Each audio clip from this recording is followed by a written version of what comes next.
It's 2012, I'm 10 years old and I'm hiding away in my bedroom playing GTA 5. The door's fully closed but I can still hear the absolute ruckus going on downstairs. Shouting, screaming, doors slamming. Every loud noise puts me into fight or flight mode, worrying about whether or not my mum's going to get punched in the face or something's going to happen to either of my parents. And at this point, I'm disassociating from the situation because I've heard it so many times before. And that's when my brother, who's 7 years older than me, slips into my bedroom and closes the door behind him. We're both sitting there quietly, kind of trying to make out the huge argument going on underneath us for the 1000th time. And that's when we hear something that completely stumps us. In the midst of the screaming, my dad suddenly shouts at the top of his lungs, "You ostrich!" We look at each other.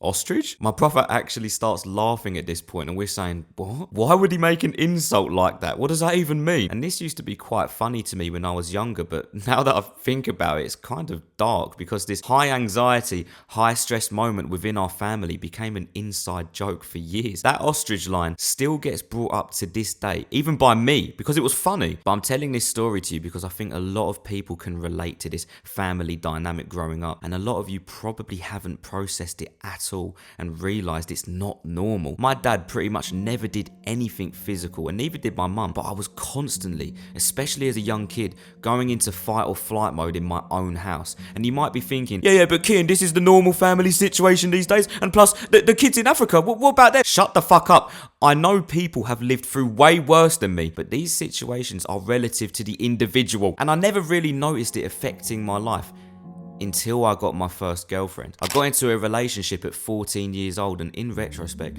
this girl was absolutely obsessed with me. She was my first kiss. She constantly told me she loved me. She looked past all of my immature flaws and supported me with quite literally everything I decided to do. But how did I act in return, mate? I didn't necessarily choose to be a twat, but I made her life hell about 6 months into our relationship. I'm not saying she was perfect, obviously, but it was like every single day my body would go into fight or flight mode. She'd mention a guy's name or not reply for a little while or use a certain word that didn't sit right with me, and my brain would explode with anxiety trying to calculate whether she's losing interest in me, found a new guy, or she's cheating. I would see her interact with another guy at our dance school because that's where we met, and I'd almost shut down. I'd message her later that day and be like, what was that about? What were you talking about? Is everything okay between us? So I'd constantly anxiously analyse her every move, every moment of absence, and constantly convince myself that our attachment was under threat, and this really wore her down. I did it so much that we constantly argued, and one day this completely boiled over and we were at a dance competition together. I was feeling anxious again, convinced that she didn't love me anymore even though she told me she did every day, and suddenly we were shouting at each other in the middle of this competition. And I'm not gonna lie, guys, I did shout in her face for the first time. She looked at me with such shock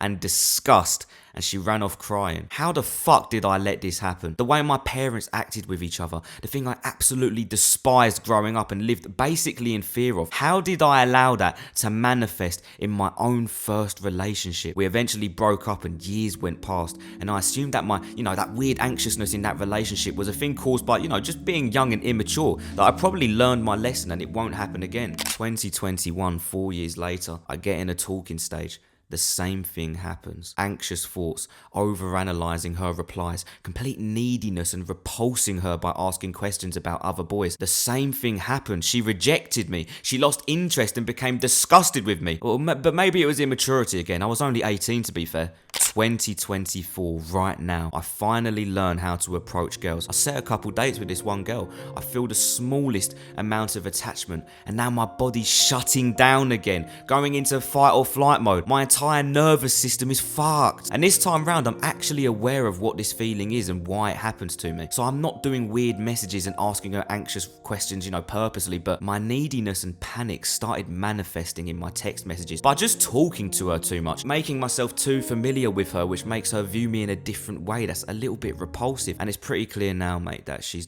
lost interest in me, unfortunately, and I have to take full responsibility. It was my own doing. It's really a shame, I'm not gonna lie. I'm actually completely gutted about that. I hope this isn't the case, but maybe you can relate to all of this, guys. The reason we keep feeling so anxious with our girl is because of something called anxious attachment, and it's basically one of 3 attachment styles in relationships that humans have, and all 3 are formed in our childhood based on how our parents treated us and each other growing up. If you really find yourself struggling with anxiety, overthinking about this girl, feeling literally sick when she's not replying, or you haven't managed to meet up, and you've basically put yourself in a position where you have no boundaries, she can say what she wants and you'll still reply because getting any reply from a girl is better than no reply, then there's a high chance that you have anxious attachment. Anxious attachment is 100% a physical response that's been trained into your body. I knew logically in this last situation that nothing was wrong, well, until it was, but that's a story for another video. But my body would still shut down at the smallest things,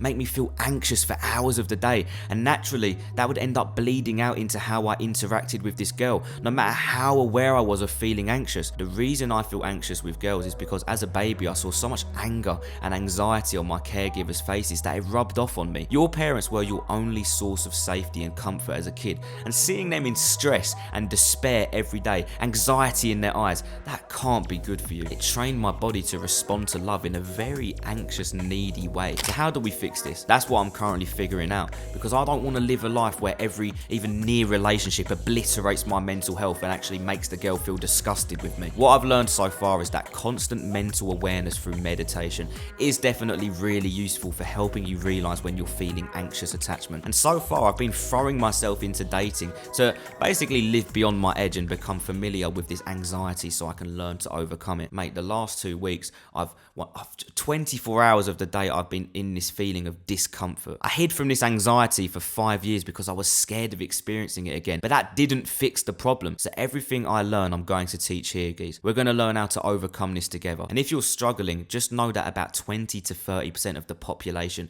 is experiencing the exact same feelings of anxiety as you are. You're becoming aware of it, which means you'll fix it, mate.